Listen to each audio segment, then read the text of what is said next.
Esta noche en Tribuna TV, la detención de la maestra Elbester Gordillo y su repercusión, su impacto en el sistema educativo de nuestro país. Una detención que ciertamente ha simbrado el sindicalismo de la República Mexicana, que se han dado múltiples reacciones, en su mayoría de asombro y de positivismo, porque las cosas se vienen dando en nuestro país, algo que no se veía desde hace muchísimos años, en otras circunstancias, con la detención de Joaquín Hernández Galicia. Aquí hay quienes comparan esta detención de la maestra Elbester Gordillo, esta caída de una dirigente sindical, con lo que ocurrió en enero de 1989, hace poco más de 24 años, a principios del sexenio de Carlos Salinas de Gortari, con la detención de otro líder sindical, Joaquín Hernández Galicia, en aquel entonces líder de los petroleros en nuestro país. Esta noche en Tribuna TV, como le menciono, una mesa de análisis y desde luego el recuento de lo que ha sucedido en la última semana. Bienvenidos. Una de las mujeres más poderosas de México.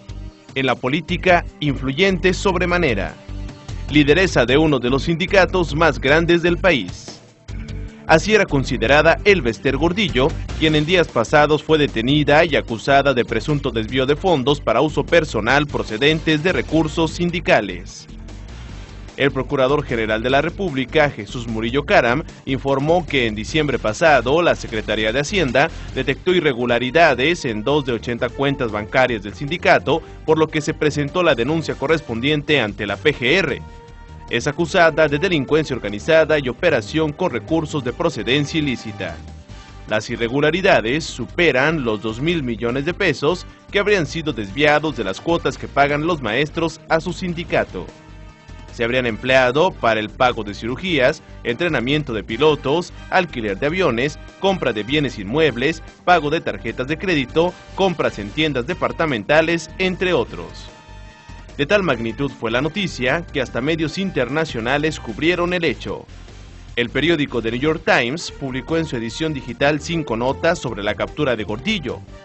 Asimismo, televisoras en el Reino Unido aseguraron que el CENTE es el sindicato más poderoso de América Latina. Mientras tanto, ya hay un nuevo líder del CENTE, es Juan Díaz de la Torre. Durante su primer mensaje a la dirigencia nacional, Díaz de la Torre aseguró que el sindicato es una organización legítimamente constituida y ofreció su apoyo a Gordillo Morales. Y mientras aquí en Nuevo León los maestros aseguraron que este conflicto no afecta a las clases de los alumnos, la maestra sigue tras las rejas. Hugo Aranda Tamayo, Tribuna TV. Es un asunto que se compara con el quinazo. En proporción, esto es mucho más grande que el quinazo, ¿eh? Hay que ver las proporciones. El sindicato de Pemex maneja promedio de 400,000 empleados, los sindicalizados, agremiados. Este maneja más de 1 millón de agremiados. Entonces, en proporción, esto es más grande que el quinazo. Ahora, ¿qué nos deja esto? Esto es evidentemente una detención anunciada, ¿no? Una crónica de una detención anunciada. Había ya muchos avisos para Elbester de que iba a suceder con ella. Y yo no sé, Gregorio, porque de repente los políticos o los periodistas empiezan a acuñar algunas frases como legitimar. Esto era para legitimarse Enrique Peña Nieto. Yo creo que quien legitima a Enrique Peña Nieto lo legitimó, se llama Tribunal Electoral del Poder Judicial de la Federación. Nadie más. Ahora bien, ¿qué es lo que va a pasar con la educación? Es un punto importante que creo que vamos a abordar. ¿Qué es lo que va a pasar con el sindicato? ¿Y qué es lo que va a pasar con el gobierno de Enrique Peña Nieto? Si esto es lo único o es el principio. Pues toma ahora con un gran papel para las autoridades, o sea, asume una gran responsabilidad la autoridad federal por lo que viene. Y creo que salvo las personas muy cercanas a Elbester son los únicos que se entristecieron con el caso, ¿no? Creo que toda la comunidad nacional, yo creo que está muy satisfecha, muy contenta que se haya dado este paso. Ahora, lo importante es de que las expectativas están muy altas, Gregorio. Yo creo que lo que viene es decir, bueno, ¿por qué esperar 24 años? O sea, ¿por qué no estarlo haciendo esto año con año, no? O sea, dices, bueno, ¿quién sigue? ¿Qué más viene? ¿Cómo le hacemos, no? Yo recuerdo en 1999 Alvin Toffler, que estuvo por aquí en México, el futurólogo, dijo, México es un país que tiene la gran ausencia de líderes confiables.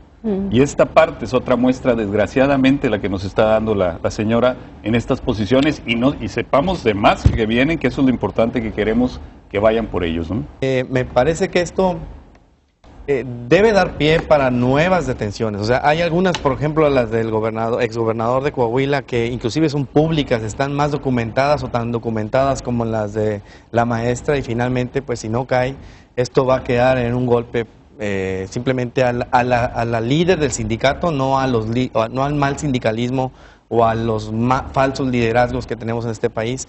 Tendrían que ser muchos en estos próximos meses, porque además hay mucha documentación acerca de algunos de ellos, y esperamos que esta tarea o estas acciones en busca de castigar a los líderes corruptos pues sea más que un petardo, pues una política pública real en este gobierno que tenemos ahora. ¿Cuál fue la repercusión que tuvo esto ahí en la Cámara de Diputados? Digo, ustedes que... Pues hasta ahora no ha habido ninguna. Vamos a empezar a legislar el tema de la reforma educativa en las leyes reglamentarias, la Ley General de Educación y el diseño de la nueva ley del Instituto Nacional de Evaluación Educativa Autónomo.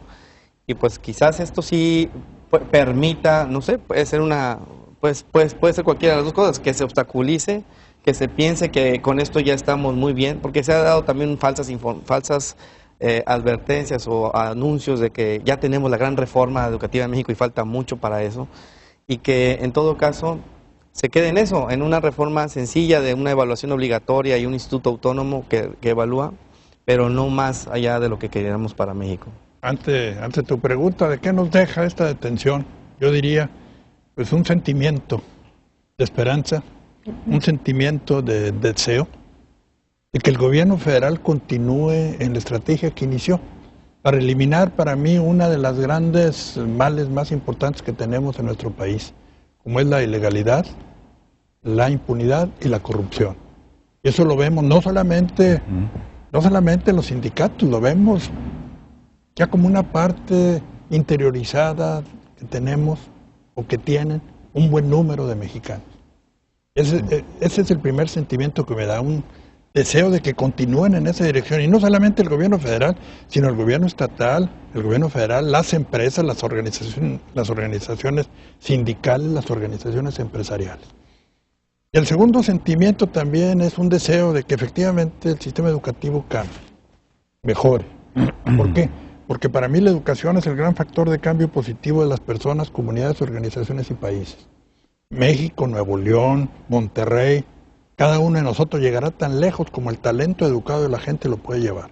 Segundo, para mí, la educación es la mejor inversión, y no gasto. La mejor inversión que puede hacer una persona, una familia, una comunidad, un gobierno. Y tercero, sin duda para mí, pues es la mejor herencia que le podemos dejar a nuestros hijos. Y por eso es importante que la reforma educativa no se quede en papel, sino que efectivamente se pase al dicho al hecho y se mejore todo ese proceso educativo para educar a nuestros hijos, a nuestros nietos, a las futuras generaciones del país. Usted que colaboró durante el sexenio del presidente Vicente Fox, allá en el sexenio del año 2000 al año 2006, ¿se anticipaban estos problemas con respecto a la dirigente sindical, Elbester Gordillo? Pues sí se anticipaba, pero mire, comentando aquí con mis colegas, yo les decía que nadie llega al Moloya de Juárez de la noche a la mañana, nadie. Todo pasa por un cierto proceso. Es algo que el sistema ya identificó que era necesario hacer un cambio, y ahora con el cambio de gobierno, con el nuevo presidente, bueno, pues a lo mejor se están tomando ya las acciones necesarias para poder hacer los cambios que requiere el país. Si necesariamente se tiene que pensar en que es un sindicato que está muy bien organizado y que yo reconozco el respeto que han tenido todos sus asociados o sus sindicalizados, de mantener ese silencio, de no hablar mal de su líder a pesar de lo que se está viendo, pues yo creo que hay que retomar también lo bueno, ¿no?, de lo que estamos viviendo. Yo creo que es importante que podamos empezar, como dice el ingeniero Ramón de la Peña, tener confianza en las instituciones, que todos estos cambios se den y volver a crear esa confianza, ese voto de esperanza, ¿verdad?, de que esto se está dando porque es un cambio positivo. Ahora, decíamos que había muchos avisos de que seguía Elbester Gordillo porque fue una mujer que traicionó al sistema. Hay que entender al sistema político mexicano para poder entender lo que sucede en el país, porque de repente nos va a sorprender todo, ¿no? Y Elbester había traicionado al partido y luego traicionó al otro partido, al PAN, con quien se había hallado muy bien. Entonces, evidentemente, en un aspecto quirúrgico, el gobierno de Peña Nieto, antes de que tomara la presidencia el 1 de diciembre, ya se estaba cocinando todo esto, desde luego, desde la transición, evidentemente. Que estas declaraciones de Murillo Karam, cuando dice, oye, llevamos apenas unos 15, 20 días de estar viendo esto, pues válgame, el libro de los socios del Bester está desde el 2008, por este analista político Ricardo Rafael. Pues ahí están todas las tropelías, toda la serie de excesos de la señora dentro del sindicato, ¿me explico? Entonces esto definitivamente que era una cuestión tan evidente, tan enfrente de las narices de todos, que decían que el coraje de los mexicanos es ¿por qué no se actúa? Y creo que esta acción, ya que tomó la presidencia, pues obviamente es totalmente aplaudible y que pues obviamente la intención es de que siga y que se avance y como se mencionaba ahorita, en pro de una mejor educación. Creo que eso es lo que necesitamos. Somos de los peores países a nivel mundial en materia de educación. Obviamente en ciertos niveles, no en todos, ¿no? Pero estamos amolados contra los países de la OCDE, ¿no? Primero abordando el tema de que la reforma educativa es una de las reformas más importantes que este país necesita tener, y que lo hemos estado intentando desde los gobiernos del PAN, cuando Vicente Fox empieza precisamente una especie de alianza con el magisterio para que podamos tener la Alianza por la Calidad Educativa, ¿no? Yo resaltaría tres cosas. Primero, a lo largo de mi vida profesional he visto que los liderazgos prolongados no son buenos. Y menos donde no existe un monitoreo y control de esa persona. Y menos donde existe una cultura de ilegalidad, impunidad y corrupción. Dicen que el poder corrompe. Yo les digo, no, el poder saca lo que tienes adentro y te lo multiplica si existe el ambiente apropiado para que eso ocurra. Y yo lo he visto en un montón de personas que han dirigido diferentes organizaciones. Pero regresando al tema que se comentó hace rato de la reforma educativa. El 52% de los mexicanos no está en la escuela y no tiene la educación básica terminada. Y ganan entre 1 y 2 salarios mínimos. Claro. Punto. Ese es el gran Problema. que tenemos.